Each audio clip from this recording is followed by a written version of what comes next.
आज तरुण पिढीमध्ये या देशामध्ये आदरणीय आमचे युवासेना प्रमुख आदित्य ठाकरे यांचे क्रेज आहे.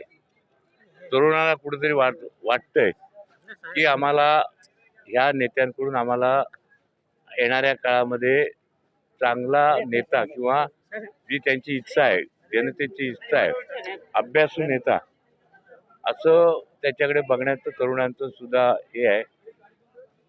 त्याच्यामुळे मला वाटतं आज तरुण इथं मोठ्या प्रमाणात उपस्थित होते. हिंदुत्वाचा मुद्दा देखील सांगण्यात आलेला आहे. तो बटेंगे तो लटेंगे असा देखील समोरच्या सांगण्यात येत आहे भाजपकडून.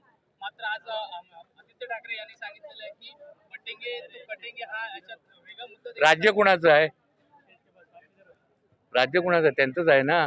मग त्यांच्या राज्यात त्यांना भीती वाटते, तर मग ते राज्यकर्ते हे घाबरणारे राज्यकर्ते आहेत का? का त्यांना ह्याच्यामध्ये जाती जातीमध्ये तेढ निर्माण करण्यासाठी हे त्यांचं वक्तव्य आहे का? कशासाठी वक्तव्य मला कळलं नाही. असं बोलून हिंदुत्वाची मतं मिळणार नाही त्याचा मला विश्वास आहे. देवेंद्र फडणवीस यांची सुद्धा सभा झाली. त्यांनी सांगितले की उबाटाचे नेते हे सावत्र भाऊ आहेत. सावत्र भाऊ आहे.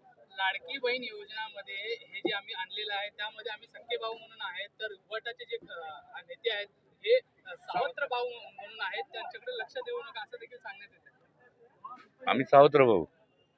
अच्छा, कुठला मला विचारायला लागेल देवेंद्रजींना, कुठल्या अर्थाने तुम्ही बोललात? ही शासनाची योजना आहे. ही देवेंद्रच्या वडिलांच्या प्रॉपर्टीमधून 1500 दुपारची योजना नाही आहे. त्यामुळे देवेंद्रच्या बापाचे आम्ही नातेवाईक नाहीत, त्यामुळे आम्ही त्यांचे सावत भाऊ नाहीत. सर, हिंदी में जानना चाहेंगे, पोल खोल सभा